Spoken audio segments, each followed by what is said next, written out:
ang DZXL 558 Tatak RMN.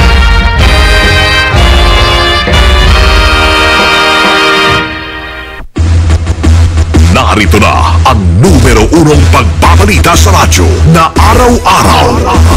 Pinakikinggan sa Luzon, Visayas at Mindanao. KBP Golden Dove Best News Program. Mula sa Head News Center ng pinakamaraming himpilan at number 1 na radio network ng bayan, RMN. Ito ang numero 1. RMN News Nationwide. RMN News Nationwide. Kasama ang maasahang broadcaster, Buddy Oberas, at ang KBP Golden Dove Best Newscaster, Weng de la Peña. RMN News Nationwide. RMN News Nationwide.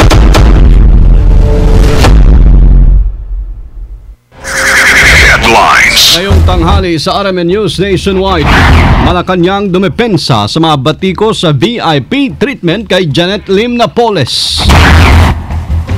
Matter very seriously and we wanted and made sure that she's turned over to the court.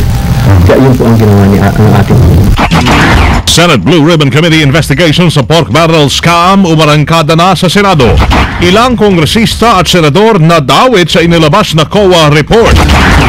Galing naman po sa TRC na pinondohan ng PIDAF ng siyam na mambabatas from the lower house, 125.69 million, samantalang from the Senate, 19.2 million. Pagbabayad ni Pinoy ng 20 million sa bawat mambabatas para pumabor sa pagpapatalsik kay dating Supreme Court Chief Justice Renato Corona, ibinulgar ni Linda Montaire. Let him come out with the 450 billion. I-punto by punto nga. Yung mga congressmen binigyan 20 million in cash para nang bumoto sa RX bill. Binabribe mo para yung gusto mo ang maipalabas. Death toll sa Cebu Sea Tragedy. Umabot na sa 71. Paghahanap sa mga nawawala, hindi pa rin isinusuko. Itang negosyo, paglago po ng ekonomiya ng Pilipinas sa tili sa above 7% sa ikalawang quarter ng taon. Sa balitang world, US President Barack Obama hindi pa tiyak kung magsasagawa ng military strike sa Syria. Buong pagsasarang boses ng balita. RMN News Nationwide. Ang pinakamalaking mga balita abot sa bawat Pilipino saan man sa bansa. RMN News Nationwide. Mabuhay Pilipinas, ang hali ng Huwebes ngayon mga kasama 29 na Agosto 2013. Ito po ang numero 1 RMN News Nationwide.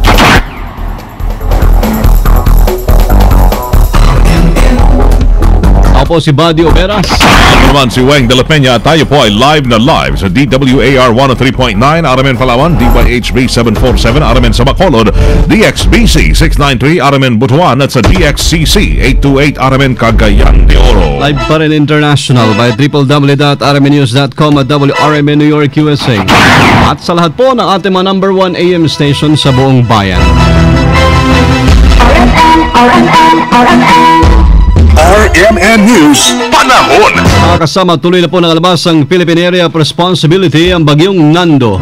Kaninang alas 10 ng umaga, huli itong namataan ng pag-asa sa layong 460 kilometers hilaga ng Basco, Batanes o 20 kilometro silangan ng Hilagang Taiwan. Ngayon pa man, nasaan pa rin magiging maulap ang kalangitan ngayong Huwebes sa dulong Hilagang Luzon, partikular dyan sa Batanes, Calayan at Babuyan Islands dahil sa habagat na magdudulot ng katamtaman hanggang malakas sa pag-ulan at pagkulog pagkidlat. Habang magiging bagya namang maulap na laman sa Metro Manila at mga lalalabing bahagi ng Luzon.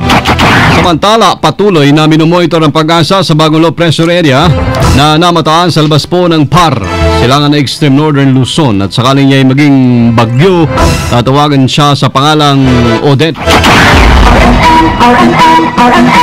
Mga kasama, agad pong naghugas kamay ang Malacanang sa mga kontrobersiyang lumalabas ngayon kaugnay sa direktang pagsuko na Janet Lim Napoles kay Paulong Noynoy Aquino kagabi.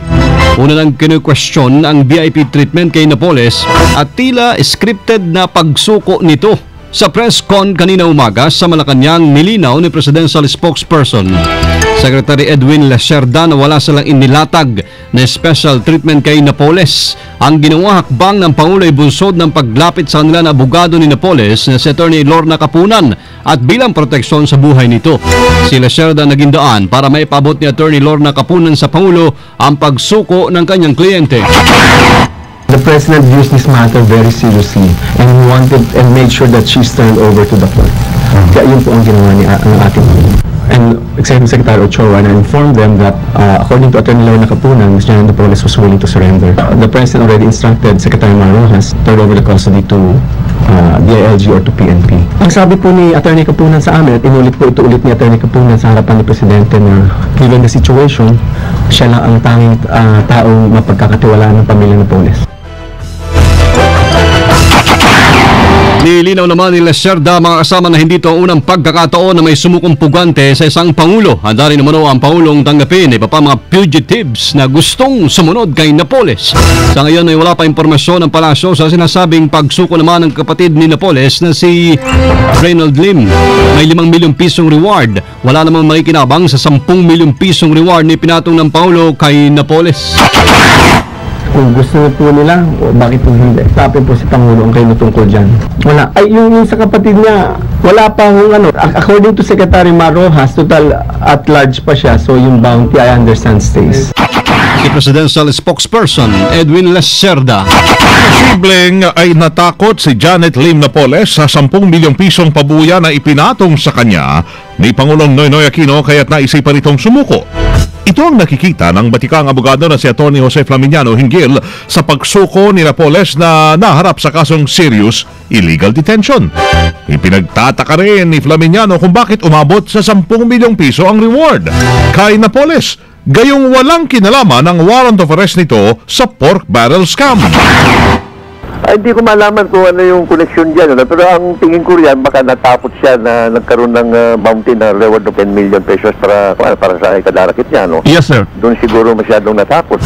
Samantala, isa isya naman ang pagpaparesto ng korte kina dating PNP Chief Avelino Razon, retired General Eliseo de la Paz at 27 iba pa na nahanap sa kasong malversation of public funds.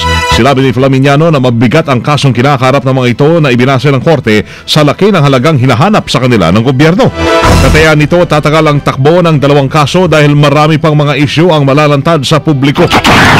Malaki kasi yung halagang binibintang sa kanilang na nawala may 400 million Paabot ng life imprisonment pag kinbenta mo kaya walang bail. Kaugnay ng balita naman, pinag-aaralan na ng abogado ni retired General Eliseo de la Paz ang masusunod na hakbang para sa kanyang pansamantalang kalayaan. Ay kay Atty. Noel Malaya kung kukusyonin nila kung bakit non-bailable ang kaso ng kanyang kliyente. Well, as a lawyer, we just have to follow what are the procedures. Pinag-aaralan namin kung tama ba yung information file na Nobel recommendation. They are alleging conspiracy. Yan po ang tinig din Atty. Jose Flaminiano nung nauna at Atty. Noel Malaya panghuli sa interview ng Arame.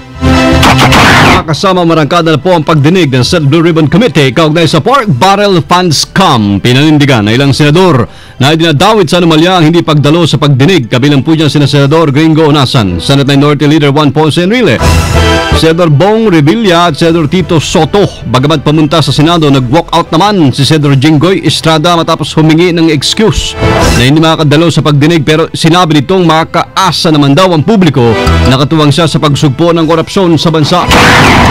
Mr. Chair, I am requesting therefore that I be excused from attending these proceedings. At sa ating mga kababayan, pinalaki po ako ng aking mga magulang na may takot sa Diyos. Alam ko kung ano ang tama at mali, kung ano ang makatao at tiwali. Samantala, kaya nakaasa po kayo, nakatawang niyo pa rin ako rito sa pagsasatama ng mali at pagsasaayos ng tiwali. Inisa-isa po ni Commission on Audit Chairperson Grace Pulido Tan sa pagdinig kung paano binuo ang audit report.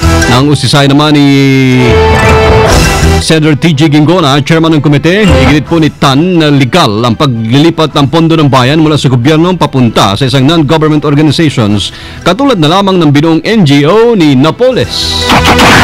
So, ang paglipat, pwedeng legal kung merong batas o ordinansya na nagsasabing, okay, may proyektong ganito natin sa mga non-governmental organization. Tapos i-bid out po. Ganun po ba? Ngayon po, kung walang batas o ordinansya, yung paglipat sa NGO na hindi gobyerno, kaya namin dahil non-government organization, so hindi po sang-ayon sa batas. Tama po ba? Okay. Nabatid sa report ni Tan na ilan sa 1.9 billion pesos sa pork barrel funds mula sa ilang senador ang napunta sa 8 NGO na may kaugnayan kay Napoles. Sa ngayon, ang mga senador na nabanggit pa lamang nila ay sina Senador Revilla, Enrile at Onasan na nag-allocate ng kanilang pork barrel fund sa mga NGOs ni Napoles. Hinamon ni Solidarity for Sovereignty si Pangulong Noynoy Aquino na isuko na rin ang kanyang pork barrel at ilabas sa publiko ang pinagkagastusan ng kanyang 459 billion pesos Presidential Social Fund. Ayon kay Linda Montaire, convener ng grupo, sinabi nitong hindi sila lubos na masaya sa pagkakatanggal ng pork barrel dahil naratiling meron nito ang Pangulo. Iginit nito na ginagamit ng Pangulo ang kanyang pork barrel para bilhin ang kalayaan ng Kongreso at Senado. Ibinolgar din ni Montaire na binayaran ni Pinoy ng 20 milyong piso ang bawat mambabatas para bumoto sa pagpapatalsik kay dating Chief Justice Renato Corona, habang 40 million pesos naman para pumabor sa RH Law. Ilabas niya. Ipakita niya, hanggang salita lang yan. We are challenging him. Let him come out with the 450 billion. Punto by punto nga. Yung mga congressmen binigyan 20 million in cash para lang bumoto sa RX. Binabribe mo para yung gusto mo ang maipalabas. Tig-400 milyong piso ang ibinigay ni Pangulong Noynoy Aquino sa mga senador na bumoto para tanggalin sa pwesto si Chief Justice Renato Corona. Opo. Si Linda Montaire, convener ng Solidarity for Sovereignty, sa interview ng RMN. Ang Malacanang mga kasama ay tinangging planado ang pagsuko ni Napoles kay Pinoy. Kasama natin sa Balita Live, Deo de Guzman. RMN Report. Todo tangi ngayon ng Palasyo ng Malacanang sa akusasyon na scripted ang pagsuko ni Janet Lim Napoles kay Pangulong Noynoy Aquino.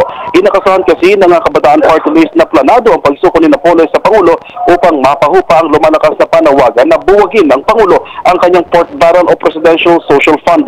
Depensa ni Presidential Spokesman Edwin Lacerda, wala namang binabanggit ng maganda ang Makabayan Block hinggil sa ginagawa ng gobyerno sa anumang bagay. Ayon kay Lacerda, ang pagsuko ni Napoles ay bahagi ng kampanya ng gobyerno kontra sa katiwalian. Hindi naman nababahala ang palasyo sa ikinasang kilos protesta sa September 11 na mga lumahok sa anti-pork barrel rally noong Lunes sa pagsasabing kakampi naman ng pamahalaan ang mga ito sa paglaban sa katiwalian. Marin din namang itinanggi ng palasyo ang akusasyon ng ilang kritiko na binigyan ng special treatment ng gobyerno si Napoles. Ayon kay Lacerda, ang prioridad lamang ng pamahalaan ay siguraduhin ang kaligtasan ni Napoles na susi para mailabas ang katotohanan sa pork barrel scam. Kasama mo sa Palasyo ng Malacanang, Deo de Guzman, Tatak RMN. Radyo mo nationwide. Pagsuko ni Napoles kay Pinoy, ginagalang ng DOJ. Kasama natin sa balita si Angel Ronquillo. RMN Report. Ginagalang nga ng Department of Justice ang naging desisyon ng kampo ni Janet Lim Napoles sa sumuko kay Pangulong Benigno Aquino. Ayon kay Justice Secretary Lala Drima, ito ay dahil malaki umano ang tiwala ni Napoles kay Pangulo Aquino kung kaya't sa mismong presidente ito sumuko. Magkagayon pa man sinabi ng kalihim na tiwala din siya sa naging desisyon ng Pangulo sa pagtanggap kay Napoles. Ginagalang natin o rinirespeto natin first ang desisyon ng Napoles camp na kay Presidente mismo magsusurrender. At ginagalang din lalo natin ang desisyon din ng Palasyo na tanggapin siya. Kasi I think in-explain na yan nila Sec Mar and ni Sec Edwin na kung reject naman ni Pangulo yung request na yun, na sa kanya lang daw kasi nag-itiwala, tapos malalaman ng taong bayan na ganun pala, magsusurrender na pala, tapos hindi nyo pa kinol o hindi nyo pa pinatulan o hindi nyo pa tinanggap. Diba parang damit ito, kaya rin Di dinagdag pa nito na inaasahan na nilang hindi sa kanila o sa NBI susuko ang puganteng si Napoles dahil hawak nila ang mga whistleblower sa pork barrel scam at dahil sila din ang nag-iimbestiga sa kaso ni Napoles. Kasama mo sa lungsod ng Maynila, Angel Ranquillo, Tatak, RMN. Radyo mo nationwide. Umakyat na sa 91 ang death toll sa paglubog po ng MV St. Thomas Aquinas maraang makasalpukan yung cargo vessel na Sulpicio Express 7 sa Cebu noong Agosto 16. Na-recover na kasi ang karagdagang 7 bangkay sa diving operation sa barko kung saan 4 dito ang babae, 2 lalaki habang isa naman ang batang babaeng tinatay nasa edad 3 taon. Hanggang ngayon po ay nasa 43 pa rin na nawawala sa kabuang 908 na sakay na pasahero at tripulante ng mga barko. RMN News Negosyo. Nakakasama na sa above 7% pa rin ang natalang paglago po ng ekonomiya ng bansa nitong second quarter. Pinagmalaki ni Socio-Economic Planning Secretary Arsenio Balisacan na umabot na sa 7.5% growth ang gross domestic product ng bansa. Ayon sa opisyal, malaking bahagi sa paglago ng ekonomiya mula po sa services sector na umakyat ng 7.4% habang 1.4% naman ang iniangat ng industry sector. Ang nasabing upgrade ay kasunod lamang na naunang ibinigay ng Fitch Ratings na matagal nang inaasam ng Pilipinas. RMN News Abroad. Hindi pa makapagdesisyon si US President Barack Obama hinggil sa military strike kontra Syria. Ito ay sa kabila ng pag-anunsyo ni Obama na siguradong gumamit nga ng chemical weapons ang gobyerno ng Syria malapit sa kabisera ng Damascus na nagtala na mahigit 1,000 patay. Patuloy pa rin ang global powers sa kanilang paghahanda sa posibilidad ng paglulunsad ng military action, partikular ng airstrike laban sa Syria. Unang sinabi ni US Defense Secretary Chuck Hagel na handa na sila sa airstrike at tanging go signal lamang ni Obama ang hinihintay. At tunay na nakadeploy na ang 4 na barko ng US sa paligid ng Syria na pawang equipped ng cruise missiles. Live tayo mga kasama mula sa RMN News Center, Magada City, Metro Manila, Philippines. Inyo pong narinig ang numero 1 RMN News Nationwide. Webes ng tanghali, August 29, 2013. Iloilo, abangan dyan ang idol natin si kasamang Ronel Sorbito sa Targetanay sa Udto sa DYRI 774. Panoorin pa rin natin naging pagbabalita ngayong alas 12 ng tanghali. Sa YouTube yan, i-type lamang ang RMN News Nationwide. Thank you Lord, muli po tayo nagkasama-sama. Salamat din sa inyo naging panahon sa amin. Kasama nyo sa serbisyo publiko. Ako si Buddy Oberas. At Weng de la Peña. Dito pa rin sa tahanan na may pinakamaraming number 1, pinakamaraming himpilan. RMN. Radyo Mo Nationwide. Ang pinakamalaking mga balita abot sa bawat Pilipino. Smartphone sa RMN News Nationwide. Oras sa ng PhilHealth, alas 12:18 ng tanghali. Mga mommies, show your love by preparing a delicious sandwich